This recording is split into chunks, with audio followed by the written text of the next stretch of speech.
Friends good afternoon. So ఈరోజు నేను మార్కెట్కి వెళ్ళాను. ఇన్ని కూరగాయలు తీసుకొచ్చాను అనమాట. చూడండి, చిక్కుడుకాయ. నేను మొన్న చెప్పాను కదా చక్రాంతరం కూర అనేసి, ఇదే. మీ ఊర్లో ఏమంటారో అది నాకు కామెంట్ రూపంలో చెప్పండి. ఈరోజు లైవ్లో కూడా చెప్పొచ్చు మీరు. ఇది చక్రాంతరం కూర అంట. మా అత్తమ్మ చెప్పింది దీని పేరు. నేను ఫస్ట్ టైం మొన్ననే చేశాను. సో ఇదేంటి, ఇది కరిడిక బాజీ అంటారు ఇక్కడైతే మహారాష్ట్రలో. సో మన తెలంగాణలో అంటే హైదరాబాద్లో ఏమంటారో తెలీదు నాకు. మా డాడీకి చూపిస్తే ఇది ఒక పేరు చెప్పాడు. అది మీకు తెలుసుంటే నాకు కామెంట్ చేయండి. ఇదేం కూర, దీన్ని తెలుగులో అంటే మన హైదరాబాద్లో ఏమంటారు దీన్ని, అది చెప్పాలి.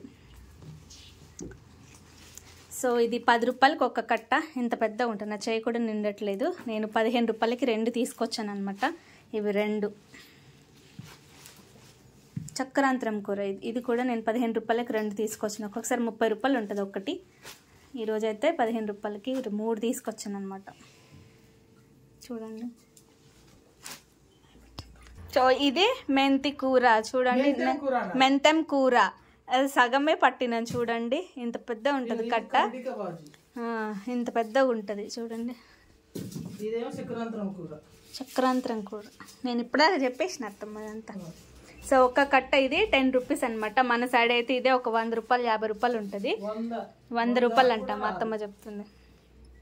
సో ఇది 2 కట్టలు 15 రూపాయలు అనమాట. చూడండి, ఒక్క కట్ట.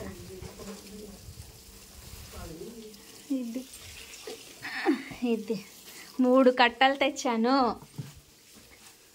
చూడండి ఎంత పెద్ద కట్టలో. ఇది కొత్తిమీర కట్ట. చూడండి, ఇదైతే ఫుల్గా ఉంది. ఇట్లా నా చేయి నిండిపోయింది. సో ఇది ఎంత అంటే 10 రూపీస్ అనమాట. ఈ 3 20 రూపాయలు తీసుకొని వచ్చాను అనమాట. చూడండి, 20 రూపాయలకి ఇంత పెద్ద కట్టలు. మన సైడ్ అయితే బుడ్డ కట్టిస్తారు కదా, గింతనే కట్టిస్తారు. సో ఇక్కడైతే చేతి నిండా ఉంటుంది. సో ఈ వీడియోలో నచ్చితే మన సైడ్ ఎంత దేన్ని ఏమేమంటారో అది నాకు చెప్పండి కామెంట్ రూపంలో. ఈ కూర పేరు చెప్పాలి, ఈ కూర పేరు చెప్పాలి. మా అత్తమ్మ అయితే కరిడిక బాజీ అంటుంది. కాదు, చక్రాంతరం కూర అంట. ఈడేమంటారు తెలియదు నాకు, కానీ తీసుకొచ్చిన చూసేసి. సో దీని పేరు కూడా చెప్పాలి మీరు, 2 పేర్లు. సో ఇంతే అండి వీడియో. ఈరోజు మార్కెట్ చేశాను. హ్యాపీ సండే అందరికీ.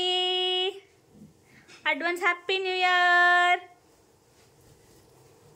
Bye bye, see you tomorrow. ఈ వీడియో నచ్చినట్లయితే please like, share and subscribe చేసుకోండి. కామెంట్ కూడా చేయండి, గంట కూడా కొట్టండి.